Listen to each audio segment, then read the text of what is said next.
bantog ranghit suraan.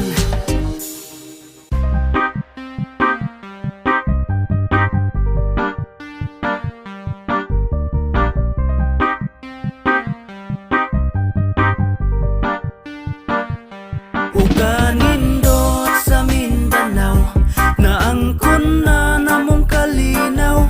Ang kahapsaywan na matugaw, gugma na ang gipatigbabaw. Uga sadya sa Mindanao, kalipay nga way makalabaw. Natuman among gihanduraw, ang kahapsayaw kalinaw. Sa una puro na lang gubat-gubat ang madunggan. Sa balita Mindanao kanunay nga mahisgutan. Pero karon linaw na ang gira, usahay na lang. Libre nang magbisita ang nindot nga laagan.